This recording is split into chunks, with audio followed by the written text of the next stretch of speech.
What's up everybody, welcome back to the channel. My name's Kelly Hayes and I recently just completed a through hike of the Appalachian Trail. So today I'm going to be making a video talking about all of my Appalachian Trail gear that I used on trail, what worked, what didn't work, and what my favorites were.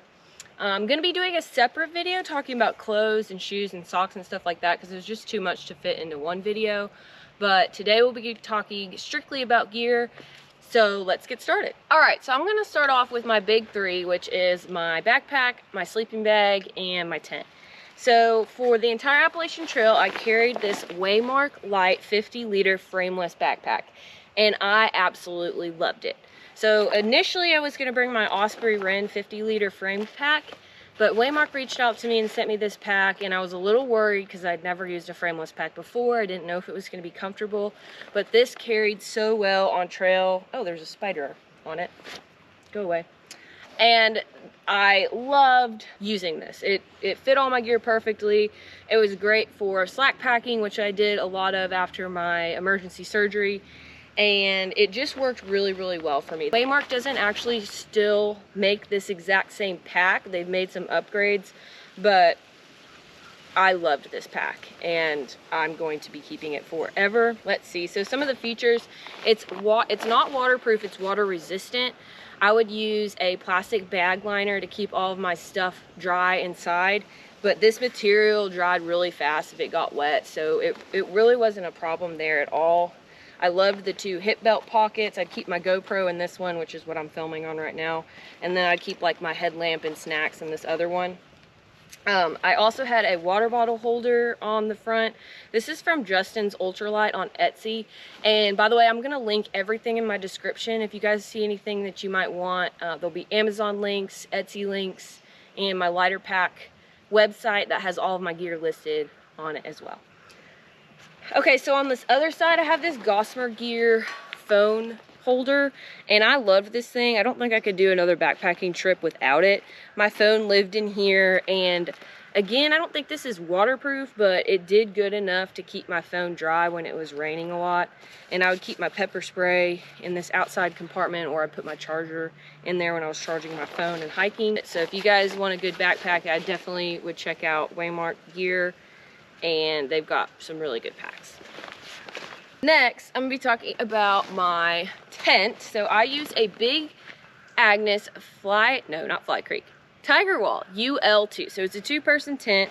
I loved this tent because I liked sleeping with the rain fly off when it wasn't raining. In the summer, it kept me cool, and I liked falling asleep looking at the stars and the moon. This tent did pretty well on trail. There's a few holes here and there, and one of the poles kind of has like something like almost broken, but I think it could last another through hike, and so I'm planning on taking this on my PCT through hike.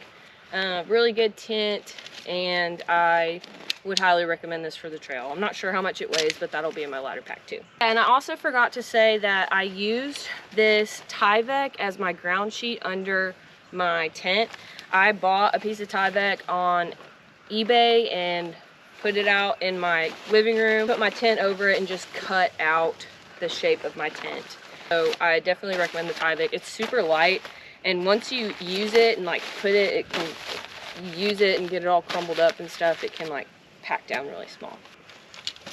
Alright, so sleeping bags. I started out with this Kelty Sign, I believe it is, a Kelty Sign 19-degree bag. And I didn't use this bag long because I got really cold in it. This isn't like a top of the line bag. I think I paid, it was on sale at REI. I got it for under $200. But after I came back from the trail after my emergency surgery, it was a cold night, and I used this bag and I got really cold in it. And I slept horrible last night. Last night was not good. And that's all it took for me to be like, okay, I'm investing in a really good sleeping bag, because I sleep super cold. I hate being cold, and this bag just wasn't doing it for me. And even though it's a 20-degree bag, it just wasn't warm. I don't believe it. So I ordered an Enlightened Equipment quilt. This is the Revelation style. It is also a 20-degree bag, considerably warmer. and you could just feel heat when you put this on radiating out of the bag. Never got cold in this. Used it in below 20-degree temperatures when I went back into the Smokies at the end of my hike. And so the specs on this, it's a 950 fill extra wide Revelation quilt from Enlightened Equipment. I got it with the collar, and I really liked this because it gives you the opportunity, if it is a little warmer out, to just use it as a blanket and kick it off, or if it's super cold, the bottom toe box zips up, and then you can strap this around your sleeping pad and you just keep super snug. Okay, also the other sleeping bag I used was this big Agnes summer bag, 50-degree summer bag. So I started my through hike in April, so I was hiking through the heat of summer, and that 20-degree bag was just a little bit too hot, and I was sweaty all the time. I was like, I can't deal. So I picked this up in Waynesboro. It's a 50-degree summer bag, and it kept me warm. I did get cold a couple nights. I ended up sending that bag back at the Delaware Water Gap, and that was around August, so it was starting to get into fall, and I was scared. But I did use that for like a month or two, and I did really like it. Oh yeah, also the Enlightened Equipment bag is 22 ounces, and the big Agnes summer bag comes in at just around 16 ounces, so a pound. So that did save me some weight. Along with my sleeping bag, I also used this Sea to Summit silk liner.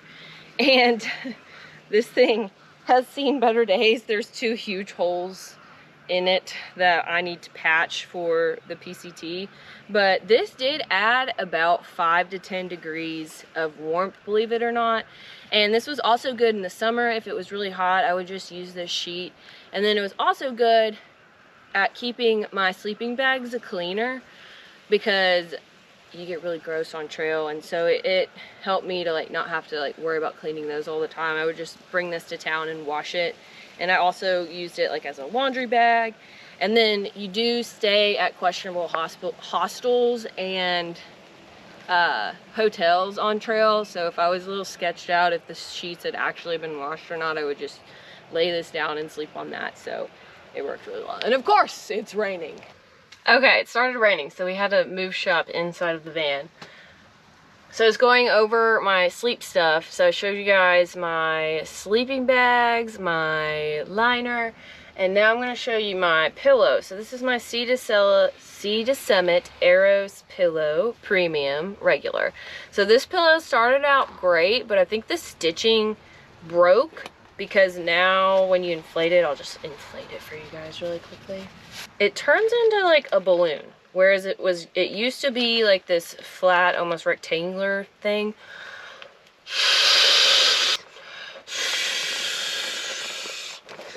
So this is my pillow. It is like a balloon. So it wasn't very comfortable to sleep on towards the end of my hike, but I would just not inflate it all the way, and I just kind of made it work. But I am the type of person that needs to sleep with a pillow, so this was a really good one. I did get a new one for the PCT. And then for my sleeping pad, I used this Nemo Tensor 20R. This was great because it's rated for 30 to 40 degree temperatures, and that's mostly what you're going to encounter on the Appalachian Trail if you start, you know, April or like when I did. But it kept me really warm, and I also put my Mountain Laurel Designs 1-inch foam pad under this so it wouldn't slide around or make noise in my tent. And I went the entire Appalachian Trail without getting a hole in this, so knock on wood that it holds up for me on the PCT too, but there is some tape in there if it is to spring a hole. But I really, really like this sleeping pad. This is my Mountain Laurel Designs 1-inch foam pad. So Gossamer Gear is popular for having this little pad, but they're always sold out. And so I got on Mountain Laurel. Now the sun's out, really? I think I only paid $14 for it, but I loved this thing because I would use it under my sleeping pad when I was sleeping, but I'd also use this as a sit pad, a yoga pad, all sorts of stuff. Sit on it by the campfire. And I only have like a couple holes in it, so this will also be going on my next through hike with me. Alright, next I'm going to talk about my kitchen setup. So I started out with a BRS stove, mini stove. and a Toaks titanium 900 milliliter pot. I ended up sending my stove home. I think it was somewhere in Virginia. It was after it started getting really hot, because starting the trail, I thought I was one of those people who really wanted a hot meal at night, every night after hiking. But when it was starting to get up into like 100-degree, 90-degree temperatures, and I was just hot constantly, the thought of a hot backpacking meal at the end of the day made me nauseous. So, and then a friend on trail made a good point. His name's Walmart. He's hiked the trail like 3 times. He's like, you don't really need a stove, because every other day you're gonna have access to a town. You can go into town and get hot town food, so you can deal with eating stoveless food for 2 days max. And I was like, you know what, you're right. And I do not regret sending my stove home. It was really nice not carrying that extra weight, because I didn't have my pot, I didn't have the gas canister, and this doesn't weigh much, but I mean, it did free up some space in my pack and just simplified my resupplies. So I never actually ended up getting my stove sent back, because I met up with Toasty, and we just shared his stove, and I would carry the gas and he'd carry the stove and the pot. So that's what I did for that. This is my food bag. This is a Granite Gear bag. It is a 12-liter. This was great for my food. Everything always fit in here. Well, for the most part. If I had like chips or whatever, I'd put them on the outside of my bag. But this worked really well. I have duct tape on it, because one time I stayed in a shelter and I didn't hang my food bag, which is a no-no in shelters, because a little mouse ate a hole in the bag. But for the most part, it did its job for me. Alright. Oh yeah, and then I also use this Toaks titanium long handle spoon. It is $12 for a spoon. It's kind of ridiculous, but I'm going to be using this thing for the rest of forever if I don't lose it. It's going on the next through hike with me. I take it camping, and really, spoons are the way to go. You think you might need like a fork. Some people brought sporks, but I think spoon is definitely the way to go. This is my paracord, wherein I was supposed to use to, hang my food bag. I ended up sending this home. I got really lazy about hanging my food towards the end of the trail. I never had any issues with bears or anything. I would take my food bag and I would wrap it in my plastic bag liner, and then I would wrap it up in my backpack, and then I would like sleep on top of it. So yeah, you probably should hang your food bag. Don't listen to me, but I did end up sending this paracord home. Alright, so for water filtration, I used a Sawyer squeeze, and I think I forgot to bring that. But that's what I used the majority of the trail up until I summited Katahdin. And I also used a CNOC 2-liter bag. This is the 3-liter. I ended up tossing the 2-liter bag in Maine because it had these a bunch of little pinholes in it. But it did last me the entire trip. And I really liked having this CNOC bag. It has this nice little hangy thing, so at night I would hang it like on a tree limb, and I would use the Sawyer to wash my hands, because I do wear contacts, and I would use this little Dr. Bronner's soap to wash my hands, and I would also take little bird baths with this, or carry extra water to camp in it. So this is the 3-liter CNOC bag that I'm going to be taking on the PCT. But I would keep my water filtration stuff in this little Sawyer bag like this, and I'd keep my soap in here too. And I'd keep it on the outside of my pack so that it was easy to access. So for those of y'all not familiar, I had emergency surgery and I skipped 3 weeks of trail to recover from that. And after summiting Katahdin on October 14th, I went back to finish that 200-mile section, and I decided to try a new water filter. So Katadyn, this is the Katadyn Be Free. A lot of people use these on trail this year. They're very popular, and I really, really liked it during that 200-mile section that I did to finish my through hike. Now, I know these get really slow after a while of use, but for the 200 miles, like it still had a really fast flow rate, and it was so, so nice. And so I think for my next through hike, I'm going to stick with my Sawyer and CNOC, but for just overnight backpacking trips and local backpacking trips, I'm going to take the Katadyn Be Free. So this is also another good option for water filtration. Oh, all right, so these are the trekking poles that I use. So when I started the trail, I had one trekking pole. It was a little cheap one from Amazon. It was like 15 bucks. And I used that for a while until I got to like the Shenandoahs. And I started wondering what it would be like to have 2 trekking poles. And so at the 501 shelter, I found a black diamond trekking pole in the hiker box. And so I used that up until New Hampshire, and it did fine, but they didn't collapse because they were so janky and old. And so when I wasn't using my trekking poles, I just would have to carry them like this. They didn't collapse like this, so I can put them in the back of my bag. So I decided in New Hampshire, we got to this REI, and I was like, okay, it's time for me to invest in a pair of good trekking poles. So I ended up with these black diamond Alpine carbon trekking poles. They're super light, they collapse, and I am very happy that I bought these. I still only mostly use one trekking pole, so I really have like a trekking pole and a backup trekking pole. I don't know if I'm going to take both on my next through hike, but I do have them, and I'm very glad that I made this purchase. Okay, let's check the notes. Camera and vlogging gear. Let's talk about that. So I'm filming this video right now on my GoPro Hero 9, which is what I did most of my videoing on the AT with. I also use my iPhone 12 Pro, which is right here. I used this Z-Packs Dyneema bag to keep all my electronics in. This was my charger. It's a 20,000 something something Anchor battery that I use to charge all my devices. I actually started out with this. This is 26,800 and it weighed lighter, but this is like a little thing from China and it just didn't work that well, so the Anchor was a better bet for me. This is called a Tesla GoPro battery charger. So I started out with this and 2 extra GoPro batteries, but I ended up sending this home because I just felt like it was extra weight and it wasn't really that useful enough for me to carry it. But basically it's got 3 slots that you can charge GoPro batteries in. I'm a mess, my goodness, everything's going awry. Charge it here, and there's even a place that you can put SD cards.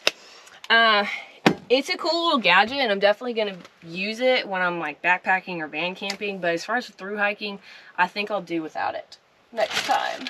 The other camera that I carried for a while was this Insta360 adventure camera. I liked this little camera. It's super small, super lightweight. This is the go-to Insta camera, and I really liked it. I think it took very good video. It came with this little case that you charge it in, and then I had this selfie stick thing for it. And I liked this for those clear open shots. I did end up sending it home towards the end of my through hike just because I was trying to not carry as much weight as possible. And this wasn't waterproof, so I was a little worried about it when it got rainy. For my GoPro, I used this Pedco Ultralight Pod tripod. And I used this the whole entire through hike. I really liked it because it could collapse small and fit in my backpack side pocket. And it has this little thing, little Velcro thing. You can strap it to a tree and get a shot of you walking. And, you know, it sits like that. So this is really good. It lasted me the whole through hike. The little ball right here kind of started going out towards the end. But very reliable and something that I would definitely recommend if you want to use. You can also use it for your phone. So if you're going to vlog, that's a really good ultralight option. Also in my electronics bag, I carried this Anchor power port. It has 2 ports for charging, and it's supposed to charge your stuff faster. I carried this until New Hampshire, and I left it accidentally in Popeye's parents' RV. And I think I just bought one at a gas station, but I did buy another one for the PCT, and I think it did charge things faster, which sometimes you are not at a hostel very long. You just kind of stop in and then leave, and so it's good to have something that'll charge stuff a little bit faster and get a higher power output for that. I always kept this little box extra GoPro screen protectors because every now and then one would crack or need to be replaced, and so I always kept extra ones. So for editing, my GoPro took an SD card. I started out with a 400 gigabyte SD card thinking I wanted all of that space, but I quickly realized that it was kind of a hassle because every day at the end of the day, I would take the SD card out with the SD card reader, which is what I use to get my GoPro videos on my phone. That the more videos and content that I had on that 400 gigabyte SD card, it took longer and longer and longer to get those videos on my phone. And so then I dropped down to a 256 SD card, which was still too big. It was still taking way too long. And then towards the end, I was sticking with the 64 gigabyte SD cards and the 128 gigabyte SD cards. And I think when I vlog my next through hike, I'm going to stick with those. They were kind of like the perfect size. You have to buy more of them, but when I finished using one, I would just send it home, and I knew that content was safe because it wasn't going to get damaged on trail. So that's what I did for SD cards. I think that does it for all of my camera and vlogging gear. Alright, for this portion of the video, I'm going to be talking about all of the extra things that I brought that didn't really fit in any of the categories. So we're going to get started with this pepper spray that my mom gave me, and I never used once, but I carried it for her. This is police grade pepper spray. I just put it in my front pocket. I mean, I guess it was nice to have just in case some creepy person came up on me. And there was one time there's some creepy dude on trails like carrying a hammer and supposedly harassing women. So I was a little scared, and I was like right in the area that he was supposedly around, and I was solo at the time. So I, was glad I had the pepper spray. I also carried this Garmin InReach Mini. I call this my mom phone. This was another gift from her, and it is a satellite phone, so if I didn't have service, I could use this to send out messages. It did actually come in handy a few times. It came in really clutch, and I would always send my mom a message letting her know I was at camp safe at night if I didn't have service. And then there was a few times too where we would check the weather on this thing, and it gave a really good weather update, which was kind of important sometimes. So I do recommend getting this. It just kind of gives you a little bit more peace of mind. Plus, this could have saved my life in my emergency surgery incident at the beginning of trail. If that had gotten really bad, then I could have pressed the SOS button. It cost like $1 million, I'm sure, but hey, at least I would live. Next, we'll talk about my knife, which I carried around my neck the entire through hike. I guess this could be used as a form of protection as well and security, but I mostly just used it for cheese and food. I love, love, love this knife. It is an MT Knives knife. It is a little bit more on the pricey side, but hey, you get what you pay for, and this is a small business, and the guy who runs it is super awesome, and I will be bringing this on my next through hike, and I keep it in my van and use it all the time. It's a very good knife. Next, I'll talk about my headlamp. This is a Black Diamond Spot. It does take batteries. It worked okay. The battery, it would get pretty dim when the batteries were going out, and when you're night hiking for long periods of time, you're like, is it just getting darker, or am I like falling asleep while I'm hiking? But really, just your batteries are going out, and it was really annoying if you didn't. I never carried extra batteries, so I would just be basically walking in the dark. So for my next through hike, I think I'm gonna try a headlamp that I can charge. But this, it did its job, I suppose. I bought this bug net at Harper's Ferry because in the heat of summer, walking through Pennsylvania, Harper's Ferry, Maryland, and all those areas, the bugs were terrible. They were like these little tiny flies, and like a million would fly in your face. It was a nightmare, freaking nightmare. The bugs are so bad right now. So this bug net definitely came in handy. Luckily, the bugs kind of tapered off. The closer we got to fall, they kind of all died off, so I sent this back home. But that was an important piece of gear for a little while on my through hike. For headphones, these iPhone headphones that you plug into your phone. A lot of people use just like the AirPods, but I'm like, man, I would lose one of those. And I know a lot of people lost AirPods. Like, there's probably 1 million AirPods on the Appalachian Trail right now, just lost. See, I always carried this hand sanitizer in the side pocket, and I would use that. All right, y'all, pee container. All my friends thought this was gross, but I loved this thing, and I'll never do a backpacking trip without it because I'm one of those people who has to pee in the middle of the night like 3 times. And so I would just pee in this. And it's got a wide enough mouth where I didn't need like a shiwi or anything. I just stuck it up there and peed in it and would pour it out the next day, and it worked great. So yeah, Nalgene pee canister. I went through like 2 of these though, because it's never fun when they spring a leak and then you wake up and it's a mess. But yeah, just make sure there's no holes in that. This was my sweat rag towel that hung on the front of my pack. Loved this thing. You're gonna want like a handkerchief or something because you're gonna be sweating. I did start out with this kind of like dry towel thing. I ended up sending this home and I just had like a bunch of handkerchiefs hanging off my pack. So these again were good for sweat, and if you hadn't had a shower in like a week, I would find a creek and just like wet this and kind of take like a sponge bath with them. But you can do a lot of things with handkerchiefs, so I always had like 2 on me. So I didn't have a fancy bag to keep all of this extra stuff. Some of that stuff hung on my pack and in the side pockets, but my first aid kit I just kept in this Ziploc bag, and this is my first aid kit, basically untouched from trail. I didn't know what to put in my first aid kit whenever I got on trail. A lot of this stuff I just didn't use and carried it 2,200 miles, but for my next through hike, the essentials for me for my first aid kit were allergy medicine, because I get allergies really bad. I also love KT tape for blisters.